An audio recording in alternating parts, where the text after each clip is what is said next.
स्वागत है मेरे 9वें लेक्चर में।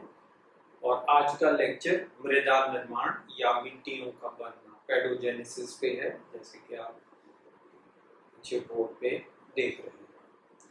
मिट्टी क्या है? मिट्टी अगर आप देखें, पृथ्वी पे पानी, हवा और तीसरी मिट्टी जीवन के लिए सबसे महत्वपूर्ण चीजें हैं। जिस प्रकार हवा और पानी के बिना कोई भी लाइफ अर्थ पे पॉसिबल नहीं है, उसी तरीके से मिट्टी के बिना वनस्पति, खाना, कृषि कुछ भी पॉसिबल नहीं है। तो मिट्टी एक बहुत इम्पोर्टेंट, जिसे हिंदी में मृदा भी कहते हैं, एक बहुत ही जरूरी चीज है लाइफ के लिए, लाइफ की एग्जिस्टेंस के लिए। अगर हम इसकी परिभाषा को देखें, मृदा, जिसे हम मिट्टी कहते हैं, पृथ्वी की सतह पर एक पतली उपजाऊ परत है जो अपक्षित चट्टानों से प्राप्त खनिज कणों, ह्यूमस, वायु, जल तथा सूक्ष्म जीवों से बनी होती है। इसका मतलब क्या है कि ये पिछले लेसन में हमने पढ़ा था कि जब चट्टानों का अपक्ष होता है तो वो पाउडर नुमा हो जाती हैं, बिल्कुल पिस जाती हैं, छोटे छोटे कण बन जाते हैं। उनके अंदर हवा की छोटी छोटी पॉकेट्स होती हैं, उनमें नमी रहती है, पानी रहता है, जल रहता है और बहुत सारे जीव जंतु रहते हैं, जैसे कि आपके फफूंद हैं, बैक्टीरिया हैं, वायरस हैं और केंचुए हैं, एक्सेट्रा एक्सेट्रा, चींटियां हैं। ये सब उसके अंदर रहते हैं। प्लस उसके ऊपर वनस्पति उगती है, चाहे वो जिसे हम काश्त करते हैं कृषि के रूप में, और चाहे वो जंगली वन और अपनी जो मेडोज होती हैं, बोग्याल होते हैं, चारागाह होते हैं, ग्रासलैंड होते हैं, चाहे वो हो, कुछ भी हो, वो सब मिट्टी के बिना नहीं उग सकते हैं। ये प्राकृतिक प्रक्रियाओं के कारण समय के साथ साथ धीरे धीरे बनती है और वनस्पति, कृषि और व्यापक स्थलीय प्रकृति तंत्र के लिए आवश्यक है। जैसे अभी मैंने आपको बताया, ना तो कृषि हो सकती है, ना खेती नहीं कर सकते अगर मिट्टी नहीं है। जहाँ पे मिट्टी नहीं है, जहाँ पे वहाँ पे वनस्पति नहीं होगी, जंगल नहीं होंगे। जो भूवैज्ञानिक हैं वो या मृदा वैज्ञानिक हैं, वो कहते हैं कि मिट्टी एक गतिशील माध्यम है। गतिशील मतलब डायनेमिक, जो कभी एक जगह बनने के बाद वो वहां पे स्थिर नहीं रहती है, वो कुछ ना कुछ उसमें बदलाव आते रहते हैं, जिसमें कई रासायनिक, भौतिक और जैविक क्रियाएं निरंतर चलती रहती हैं। अब देखिए, आपने देखा होगा, जब हम खेती करते हैं उसमें हम गोबर का खाद डालते हैं, उसमें हम बायो वेस्ट डालते हैं, जिससे ह्यूमस की लेयर बनती है। वो कार्बन पदार्थ होते हैं और उससे जमीन की जो उपजाऊ शक्ति है, फर्टिलिटी है, वो बढ़ती है। लेकिन उसको डालने के बाद ही नहीं हो जाता, उसको जो वहाँ पे फफूंद हैं, जो बैक्टीरिया हैं, वो उसको डिके करते हैं, उसको गलाते सड़ाते हैं और उसको वो एक सॉल्यूबल उसमें कन्वर्ट कर देते हैं न्यूट्रिएंट्स में, जो प्लांट्स एब्जॉर्ब करते हैं अपनी जड़ों के माध्यम से, और फिर वो फलते फूलते हैं। मिट्टी क्षय का परिणाम है, क्षय, डिके। और वृद्धि का माध्यम भी है। यह एक परिवर्तनशील और विकासशील समूह है। इसकी कई विशेषताएं हैं जो मौसम के साथ बदलती रहती हैं। अब आपने देखा होगा, गर्मियों में मिट्टी सूख जाती है, बरसातों में मिट्टी का गारा बन जाता है और सर्दियों में मिट्टी ठंडी हो जाती है। इन तीनों मौसमों में जो वनस्पति है, जो फसलें हैं, वो अलग अलग होती हैं और उनकी स्थितियां अलग अलग होती हैं। अब अगर आप जंगलों में जाएंगे, बहुत सर्दी में जब मिट्टी बहुत ठंडी हो जाती है तो पेड़ों के पत्ते झड़ जाते हैं, क्योंकि वहां पे वो पानी एब्जॉर्ब नहीं कर सकते हैं, तो इसलिए पत्ते झड़ जाते हैं। बहुत सारे एरियाज में, जैसे हमारा जो सारा रीजन है, यहाँ पे अप्रैल में जाके पतझड़ होती है, क्योंकि बारिशें बंद हो जाती हैं, पानी होता नहीं। तो पानी को बचाने के लिए जितने भी पेड़, बहुत सारे ऐसे पेड़ हैं जो अपने पत्ते झाड़ देते हैं।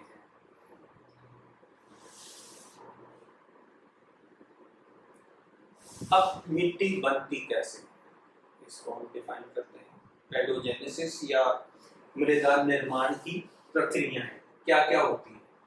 मृदा निर्माण में सबसे पहले तो जो चट्टान है वो टूट के उसका पाउडर बनता है, छोटे कण बनते हैं। ये अपक्ष, अपघटन और ह्यूमिफिकेशन। अपघटन क्या है? तोड़ना, इरोजन, अपरदन जिसे हम कहते हैं। पक्ष आपने पिछले चैप्टर में पढ़ा, जो अलग अलग कारणों से चट्टानों पर टूट के छोटे कणों में बदलना है। और ह्यूमिफिकेशन, जब ह्यूमस, जो जीव जंतुओं के अवशेष हैं, वो गल सड़ जाते हैं, उसमें से बहुत सारे रसायन निकलते हैं जो केमिकल रिएक्शन करते हैं, जो रासायनिक क्रियाएं करते हैं और वो कणों को और छोटा करते हैं, प्लस उनमें वो पौष्टिक तत्व छोड़ते हैं जिनसे वनस्पति जो है वो और फलती फूलती है। इसके 5 मूल नियंत्रक हैं, मृदा निर्माण के 5 नियंत्रक हैं। उनको याद करने का सबसे आसान तरीका है, मैंने यहाँ पे देखिए एक आपके लिए एक्रोनिम बनाया, मृदा निर्माण कारक मस्त जैसज। मस्त जैसज, ये किन कैसे बना? म से मूल सामग्री, यानी कि कौन सी चट्टान से बना। अब आपको थोड़ा, आपका मैं डेविएट करता हूँ यहाँ से। आपने सुना होगा कि भारत के कुछ इलाकों में काली मिट्टी होती है, कुछ इलाकों में लाल मिट्टी होती है। अब जो मिट्टी का रंग है वो काला या लाल कैसे हुआ? जिस तरह का लावा वहां पे था, जो मूल सामग्री है, वो टूट के जो मृदा का निर्माण, मिट्टियों का निर्माण हुआ, मिट्टियां बनी, वैसा ही उनका मिट्टियों का रंग हो गया। जहाँ पे बसाल्टिक काला लावा था, उसकी काली मिट्टियां बन गई। जहाँ पे फेरोजिनस लाल लावा था, वहां लाल मिट्टियां बन गई। सबसे पहला मूल सामग्री म। दूसरा स्थल, आधा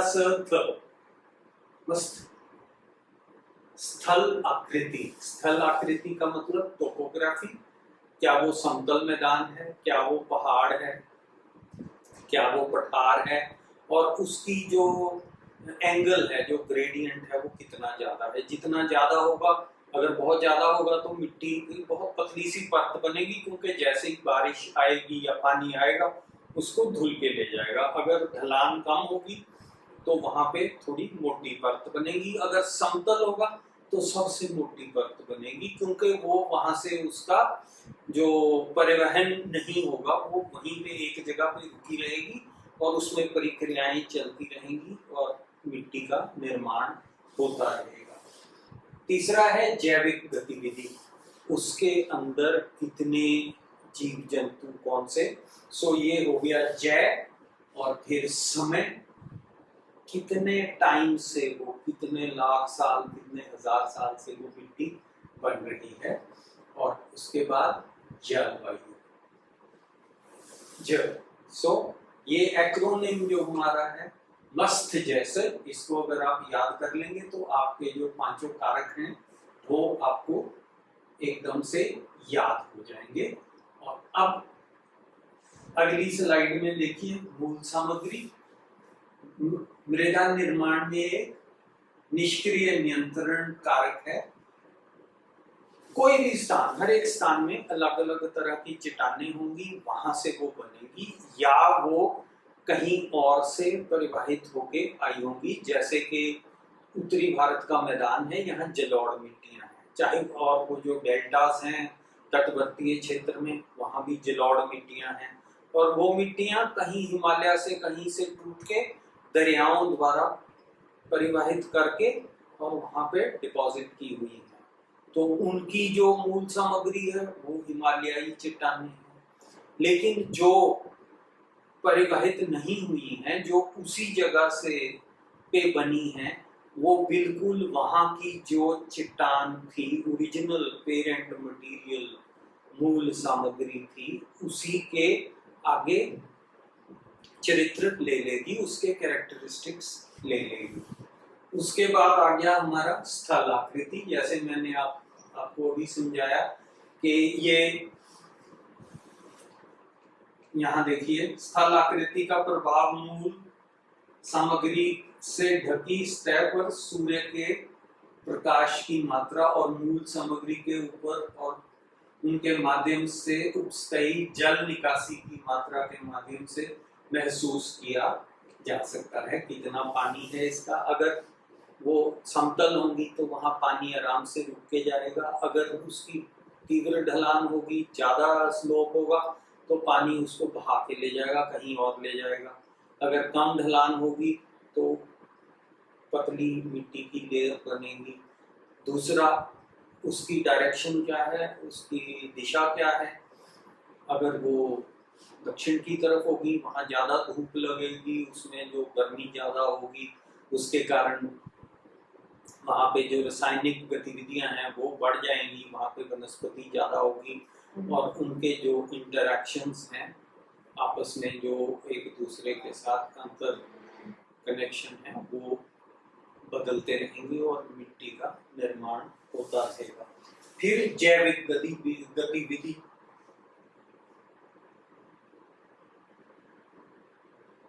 क्योंकि जो जीव जंतु मिट्टी में रहते हैं वो एक तो उसकी ह्यूमिफिकेशन करते हैं, उसमें जो कार्बोनेशियस पदार्थ हैं वो ऐड होते हैं उसमें,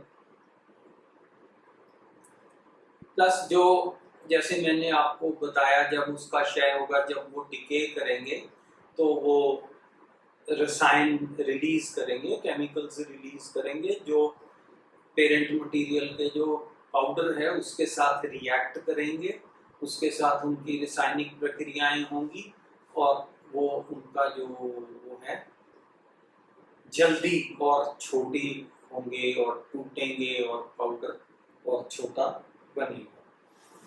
उसके बाद आता है समय।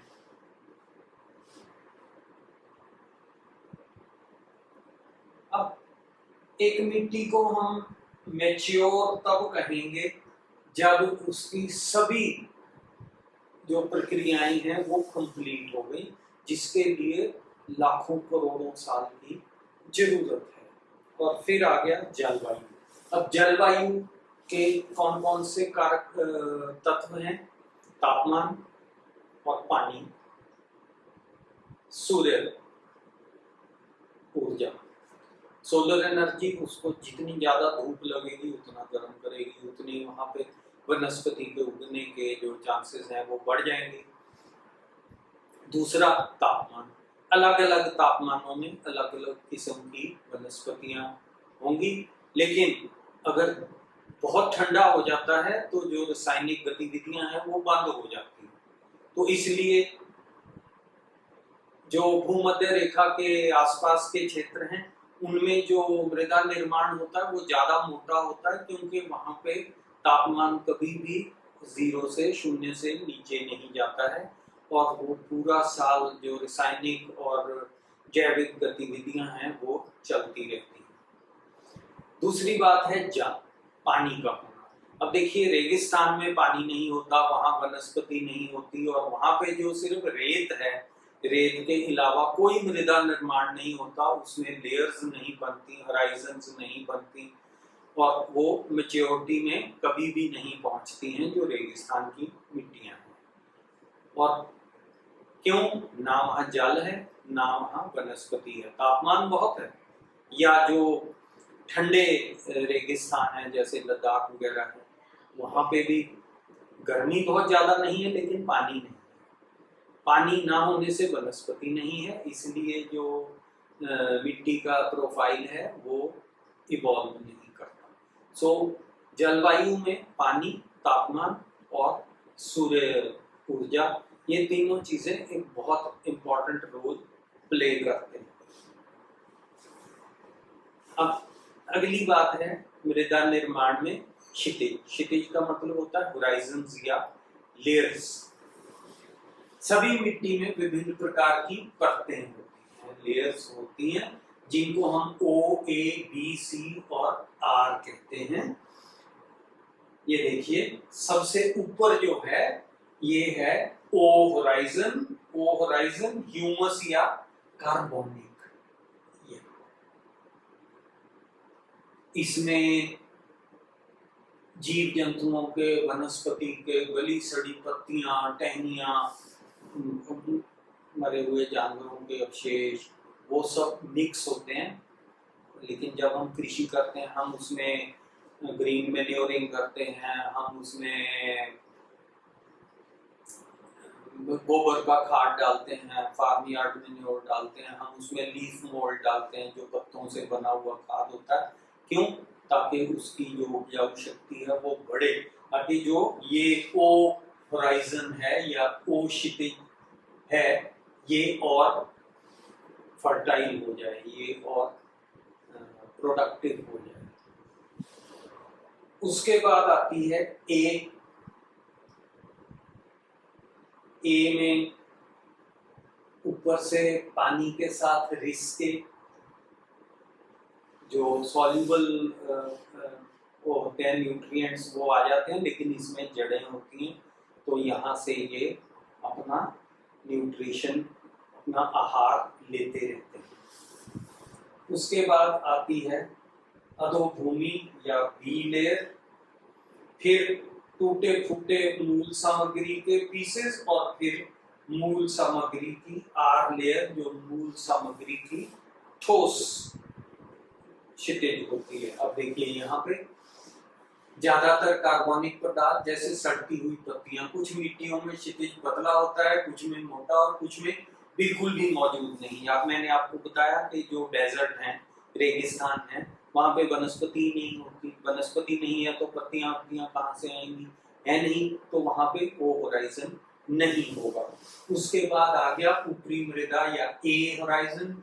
इसमें मूल सामग्री से प्राप्त अधिकांश खनिज, जिनमें कार्बनिक पदार्थ भी शामिल हैं, पौधों और अन्य जीवों के जीवन के लिए एक अच्छी सामग्री है। फिर आ गया बी लेयर, अधोभूमि, खनिजों से समृद्ध, जो ए क्षितिज से नीचे की ओर बहकर यहाँ जमा हो गए हैं। अब होता क्या है, जब हम पानी इरिगेशन करते हैं या बारिश का पानी आता है, सिंचाई करते हैं, तो पानी मिट्टी में नीचे जाता है। आप सब जानते हैं कि वो परकोलेट होकर नीचे जाता है, और उसमें जितने भी सॉल्यूबल जो न्यूट्रिएंट्स होते हैं वो घुल जाते हैं, और वो नीचे की तरफ, इस प्रोसेस को लीचिंग कहते हैं, लीचिंग के साथ वो नीचे की तरफ जाते हैं और वो बी लेयर में जमा हो जाते हैं।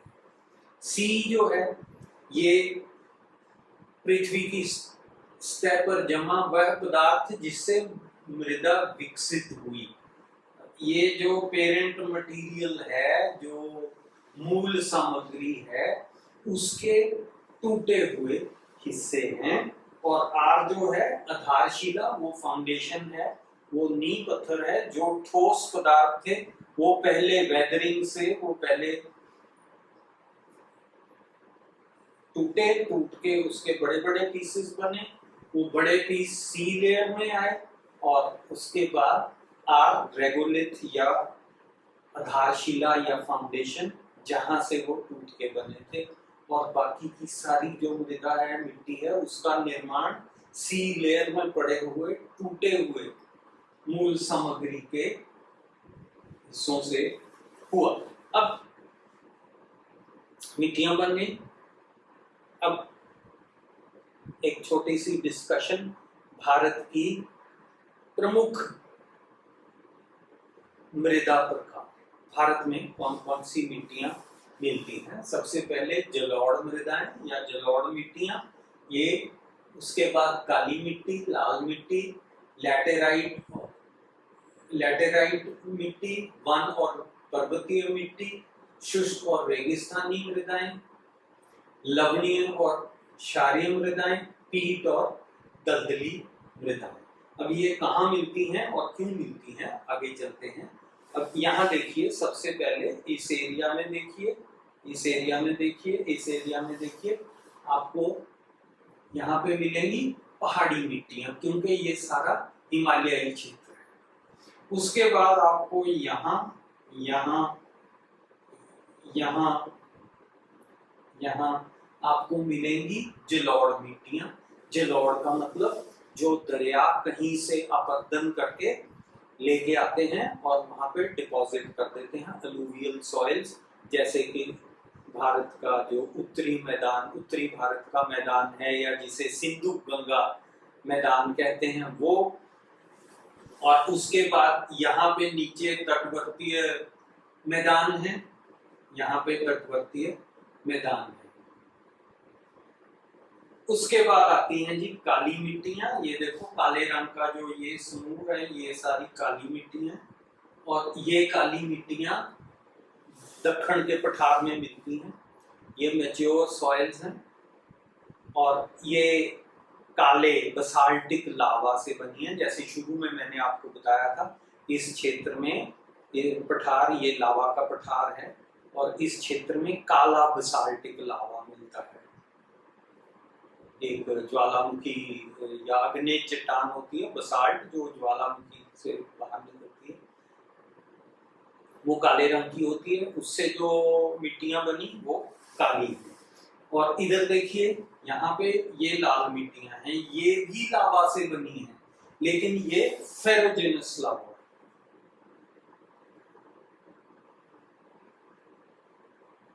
वो लावा जो लोहे, फेरस, लोहे की मिकदार जिसमें ज्यादा है, उसके ऑक्सीकरण के कारण, जब उसका अपक्ष हुआ, ऑक्सीकरण के कारण वो लाल रंग की मिट्टियां बनती हैं।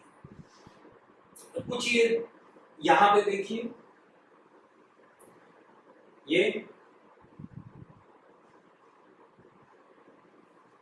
ये रण ऑफ कच्छ है, और ये राजस्थान का मारुस्थल है। यहाँ पे सब मरुस्थली मिट्टियां मिलेंगी या रेगिस्तानी मिट्टियां मिलेंगी।